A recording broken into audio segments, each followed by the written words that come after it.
Kethvar floated in his observation chamber, 6 tentacles working at different control panels.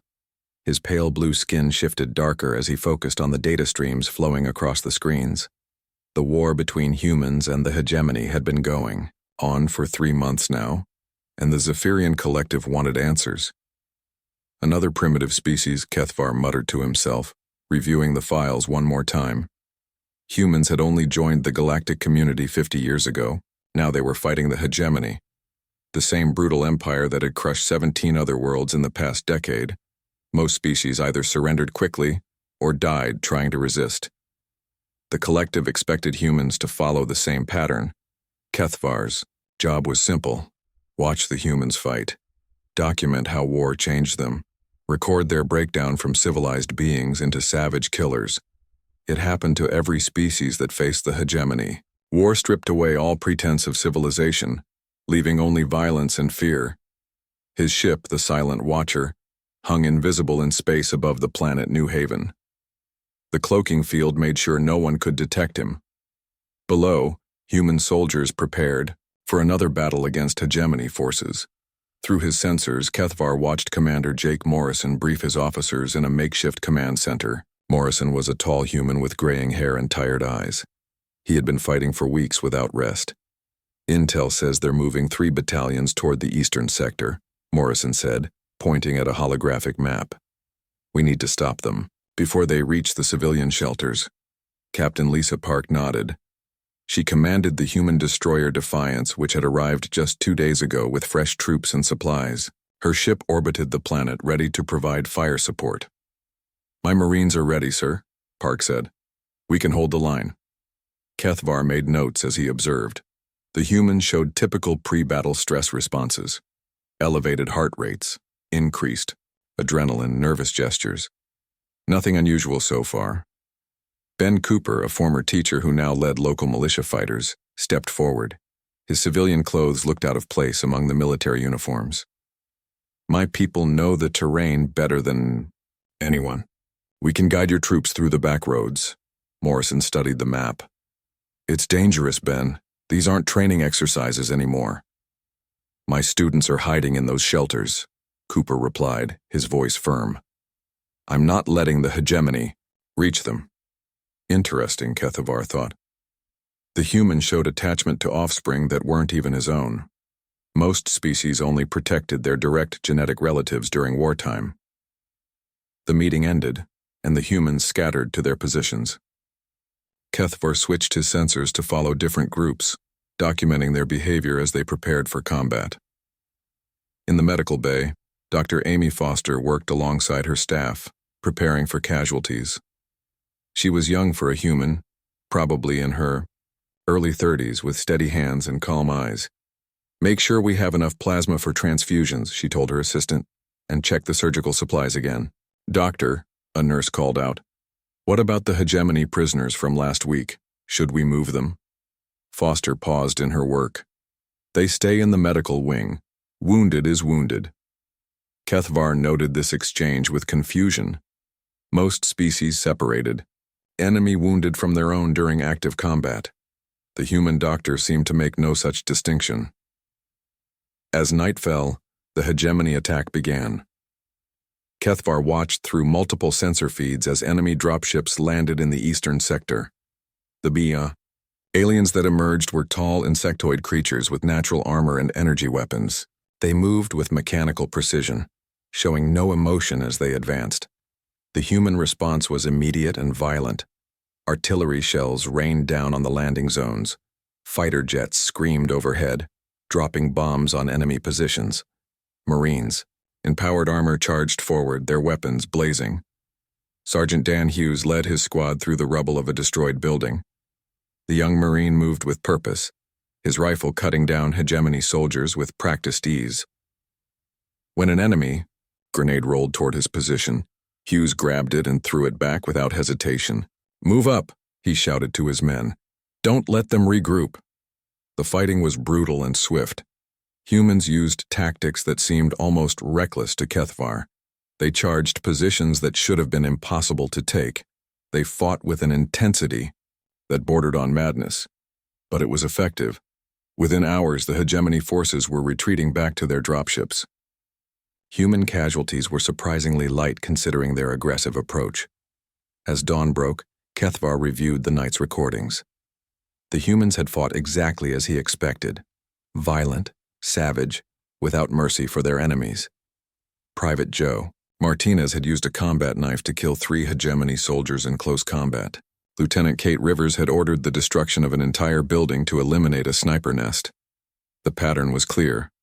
War was already changing the humans, making them more brutal with each battle. Soon they would lose all traces of their previous civilization, just like every other species the collective had studied. Kethvar began typing his preliminary report.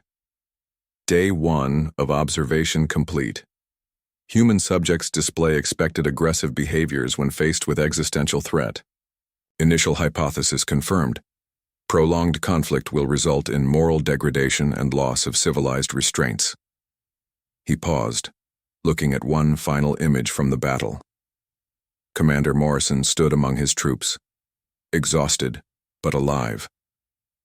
The human leader's eyes still held something that Kethvar couldn't quite identify. It looked almost like sadness. Probably regret for the violence, Kethvar decided. That emotion would fade soon enough. War had a way of burning out such weaknesses. He saved his report and prepared for the next day's observations. The real breakdown would come later, when the humans faced longer battles and heavier losses. Then he would see their true nature emerge. Silent Watcher continued its orbit, invisible and patient. Kethvar settled back into his observation routine, confident that he understood what he was seeing. He had no idea how wrong he was. 3 weeks passed, and Kethvar's reports grew thicker each day. The humans continued fighting with the same brutal efficiency he had observed from the beginning. They destroyed hegemony positions without mercy. They used weapons that turned enemy soldiers into ash. Everything matched his predictions about species degradation during prolonged conflict. But small things bothered him, details that didn't fit the pattern. On day 22, Kethvar watched Sergeant Dan Hughes lead his squad through the ruins of New Haven's eastern district. The buildings were broken shells, their walls blown apart by artillery. Civilians huddled in basements and subway tunnels, too scared to leave their hiding places. Hughes and his men were hunting a hegemony patrol when they heard screaming from a collapsed apartment building. The sergeant stopped his advance and listened carefully. "Sounds like people trapped inside," said Corporal Mike Stone, Hughes' second in command. "We have orders to eliminate the enemy patrol," Hughes replied, checking his weapon. "Mission comes first." The screaming continued, a child's voice mixed with adult cries for help. Hughes stared at the building for a long moment. Then he made a decision that confused Kethvar completely. "Stone, take half the squad and continue tracking that patrol. I'm taking the others too. Dig out those civilians. Sarge, if we split up now, we might lose the enemy entirely." "Then we lose them," Hughes said firmly. "I'm not walking past trapped kids." Kethvar watched in amazement as Hughes led 3 Marines into the dangerous rubble. They worked for 2 hours, moving concrete blocks by hand and crawling through unstable passages. The enemy patrol escaped during this time, completing their mission unopposed. Hughes and his men pulled out 5 civilians, including 2 children. The oldest was maybe 10 years old, covered in dust and crying for her mother. Hughes carried her personally to the nearest aid station. This made no tactical sense. Hughes had abandoned his military objective to save non-combatants who contributed nothing to the war effort. According to every model Kethvar knew, such behavior should have resulted in disciplinary action. Instead, Commander Morrison commended Hughes for his actions during the next briefing. "The sergeant showed exactly the kind of judgment we need," Morrison told his officers. "Our job isn't just to kill the enemy, it's to protect the people they're trying to destroy." Kethvar replayed this recording multiple times, trying to understand the logic. Were humans simply inefficient warriors? That didn't match their battlefield performance. The next incident happened 4 days later. Dr. Amy Foster was working in her field hospital when hegemony prisoners were brought in. 3 enemy soldiers badly wounded during a firefight. Their insectoid faces showed no emotion, but their injuries were severe. Foster's staff looked uncertain. Medical supplies were running low and more human casualties were expected soon. "Doctor," Nurse Kelly Adams said quietly, "should we treat them first or wait?" Foster was already moving toward the injured aliens. Triage protocols apply to everyone. Worst injuries get priority, regardless of species. She spent the next 6 hours operating on a hegemony soldier whose lung had been punctured by shrapnel. Her own wounded soldiers waited their turn, watching as she fought to save their enemy's life. Major Chris Bell arrived during the surgery. He pulled Foster aside when she finally emerged from the operating tent. "Amy, I need to ask you something," Bell said. "My men are questioning why you're using supplies on prisoners." Foster wiped blood from her hands. Her face was tired but determined. "Because pain doesn't care about politics, Chris. When someone's dying in front of me, they stop being the enemy. They become a patient.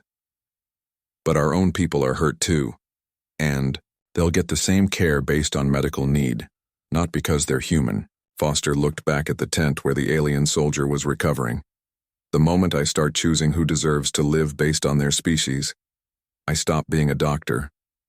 Bell nodded slowly, though he still looked troubled. "Just make sure our people understand that." Kethvar found this exchange deeply disturbing, not because of the violence but because of its absence. Foster had willingly helped individuals who would kill her without hesitation if their positions were reversed. This went against every survival instinct that evolution should have programmed into her species. The pattern continued. Kethvar documented incident after incident that challenged his understanding of human nature. Private Joe Martinez shared his food rations with hungry civilians, even though he was already losing weight. From poor nutrition, Lieutenant Kate Rivers learned basic hegemony language so she could communicate with prisoners, treating them with respect despite their attempts to kill her friends. Captain Lisa Park ordered her ship's guns to avoid civilian areas during bombardments, even when it meant letting enemy positions escape destruction. When her tactical officer protested that this gave the hegemony an advantage, Park's response was simple. "We're not here to win at any cost. We're here to win the right way."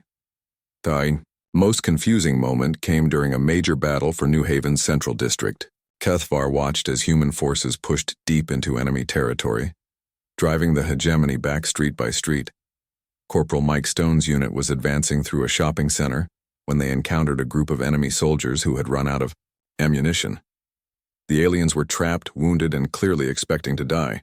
Standard military doctrine would have been to eliminate them quickly and continue the advance.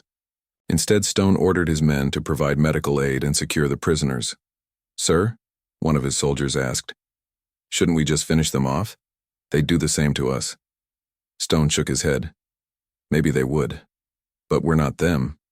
He personally bandaged a wounded hegemony soldier, speaking calmly to the alien despite not sharing a common language.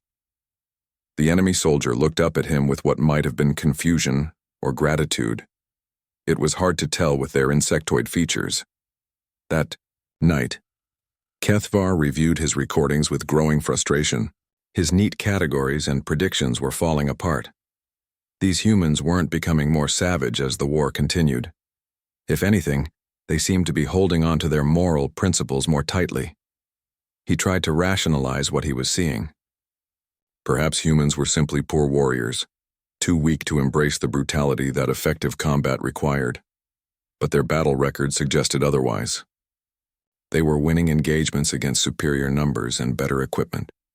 Maybe their compassion was a calculated strategy, designed to win support from neutral species. But most of their merciful actions happened when no one else was watching. Kethvar began a new report, then deleted it, started another, then deleted that too. How could he explain behavior that contradicted everything the collective knew about warfare psychology? His tentacles trembled as he worked at the control panels. For the first time in his career as an observer, he was starting to doubt his own understanding of what he was witnessing. The humans weren't breaking down. They were holding together in ways that shouldn't have been possible. And somehow, that frightened him more than any display of savagery ever could. By the 6th week, Kethvar had stopped eating regularly. His blue skin had turned pale, almost gray. The contradictions in human behavior consumed his thoughts day and night. Sleep became impossible as his mind replayed scenes that made no sense. According to his scientific training, the collective sent daily messages requesting his reports. Kethvar ignored them. How could he explain what he was seeing when he didn't understand it himself? His obsession focused on one particular human, Private First Class Joe Martinez. The young soldier was barely 20 years old, far from home, and clearly terrified most of the time. But Martinez kept fighting, kept protecting others, kept writing letters to his family that he might never send. Kethvar had intercepted and translated these letters. They revealed a mind struggling with fear, homesickness, and doubt. Yet Martinez never mentioned quitting or running away. Instead, he wrote about his squad mates, about the civilians they protected, about his hope that the war would end soon so everyone could go home safely. "I saw a little girl today who reminded me of my sister Rosa," Martinez wrote in one letter. "She was hiding in a bombed-out school, scared and alone. We gave her food and found her parents. When she smiled at me, I remembered why we're here. It's not about winning or losing. It's about making sure kids like her get to grow up in peace." These words haunted Kethvar. Martinez was a soldier trained to kill. Yet his primary concern was protecting innocents.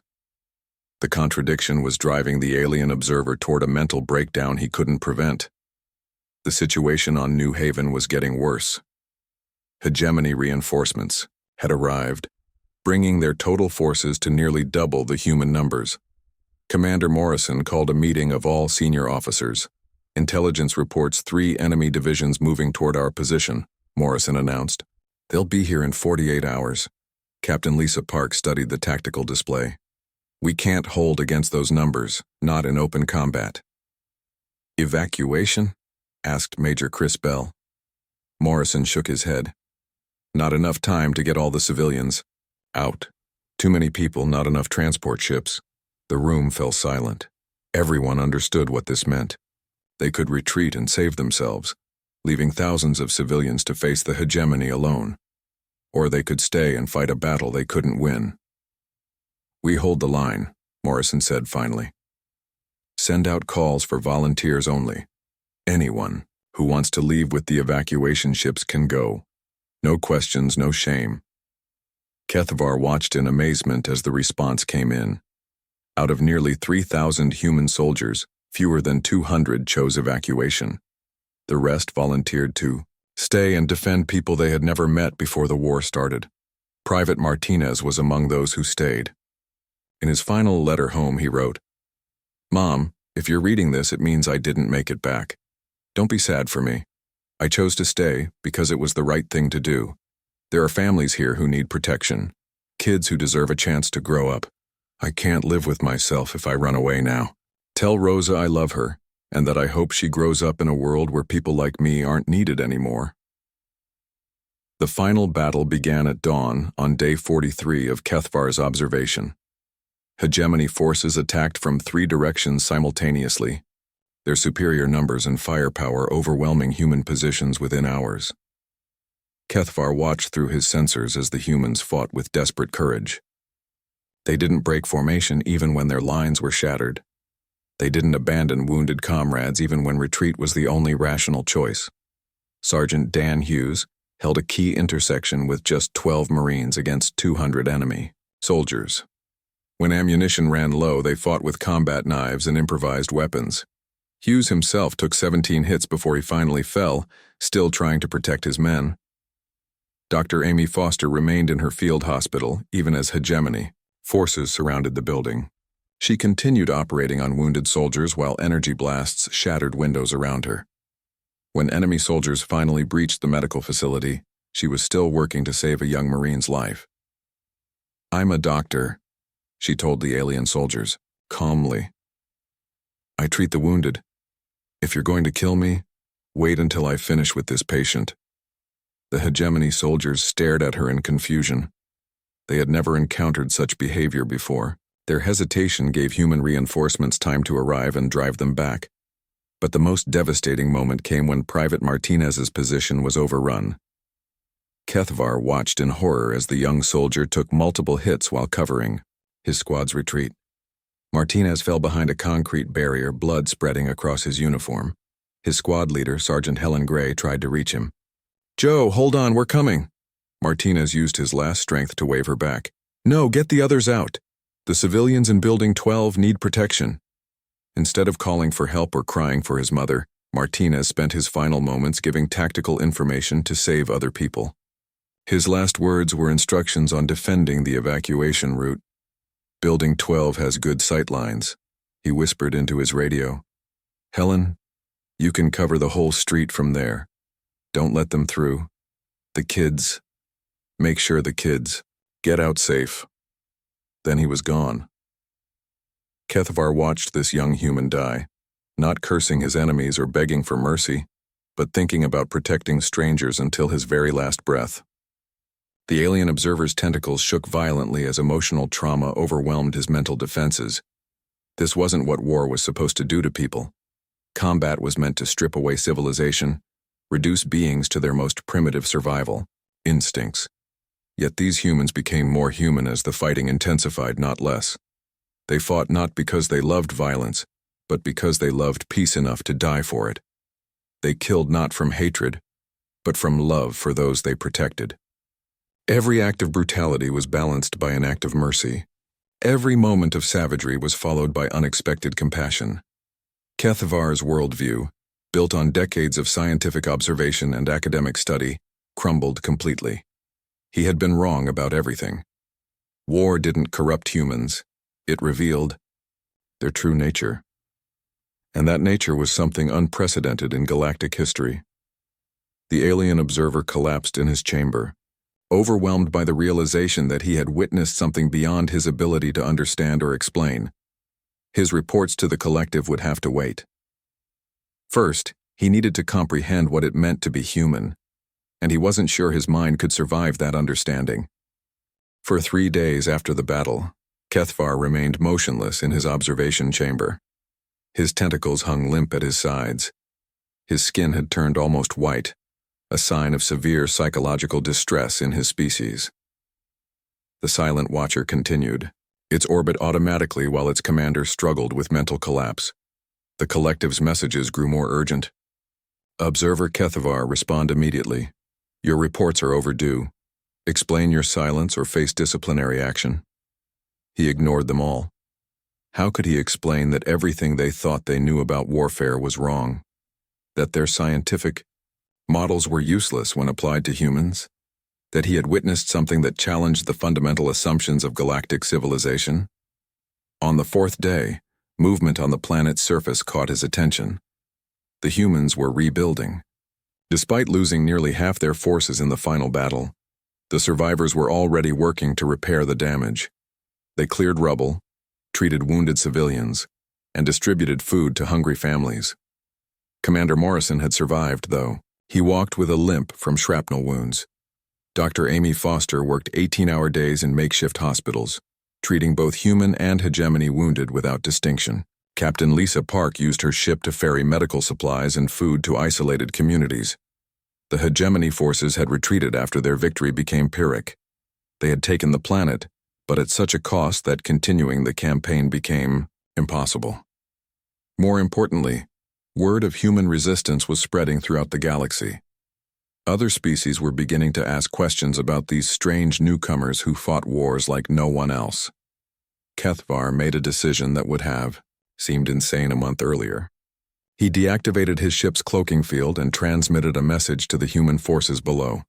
"This is Observer Kethvar of the Zephyrian Collective," he broadcast on all frequencies. "I request permission to land and speak with your leadership." The response came from Morrison himself. "Observer, this is Commander Morrison. You've been watching us this whole time?" "Yes. I was sent to study your species during wartime." A long pause. "And what did you learn?" Kethvar struggled to find words. "That I understand nothing about what it means to be human." "Permission granted. To land. We'll meet you at coordinates I'm sending now." An hour later, Kethvar stood face to face with the humans he had been observing. His ship rested in a clearing outside New Haven's ruins, its alien design drawing curious stares from passing soldiers. Morrison looked tired but alert. Dr. Foster stood beside him, her medical coat stained with blood from her latest surgery. Several other officers formed a loose circle around the strange visitor. Kethavar had expected fear, suspicion, or anger. Instead, he saw only curiosity and cautious welcome. "You look terrible," Dr. Foster said, studying his pale skin and trembling tentacles with professional concern. "When did you last eat?" The question caught him off guard. Food has been difficult since you watched us die," Morrison finished quietly. "It affected you." Kethavar's voice cracked. "I came here to document your degradation into savagery. Every species breaks down during prolonged warfare. It's a scientific law. But you became more human as the fighting got worse, not less." "Is that surprising?" asked Major Chris Bell, who had arrived late to the meeting. "War doesn't change what we are. It reveals it. But the violence, the killing, the brutality, necessary," Morrison said simply, "but not who we are. We fight because we have to, not because we want to." Dr. Foster stepped closer to Kethavar. "You're in shock. Emotional trauma from witnessing things that challenged your basic beliefs. I've seen it in soldiers who experience combat for the first time. How do you maintain compassion while committing acts of war?" Kethavar asked desperately. "How do you preserve mercy while showing no mercy to enemies?" "Because every enemy we kill diminishes us," Foster replied. "But every life we save redeems us. The goal isn't to become better killers. It's to remain good people while doing terrible things when we have no choice." Captain Park joined the conversation. "We fight not because we love violence, but because we love peace enough to die for it. Every shot we fire, every bomb we drop, every enemy we kill, it all serves one purpose: to protect innocent people who can't protect themselves." Kethavar looked around at their faces. These humans had seen horrors that would break most species. They had committed acts of violence that should have scarred their souls permanently, yet they still showed kindness to a stranger, still worried about his health, still maintained the moral principles that made them human. "I have to report to my superiors," he said finally. "They're expecting scientific data about human warfare. Psychology. What will you tell them?" Morrison asked. Kethavar was quiet for a long moment. "The truth. That humanity represents something unprecedented in galactic history. That you fight wars unlike any other species. That contact with your people should be a priority for every civilization that values peace. And if they don't believe you, then they're fools. And they'll learn the hard way when they encounter humans in the future." Dr. Foster touched one of his tentacles gently. "You're welcome to stay with us while you recover. War trauma takes time to heal, regardless of species." The offer surprised him. "You would trust me? After I spied on you?" "You were doing your job," Morrison said. "And from what I can see, it cost you more than you expected. That tells me you're not our enemy." Over the following weeks, Kethavar remained with the human forces as they rebuilt New Haven.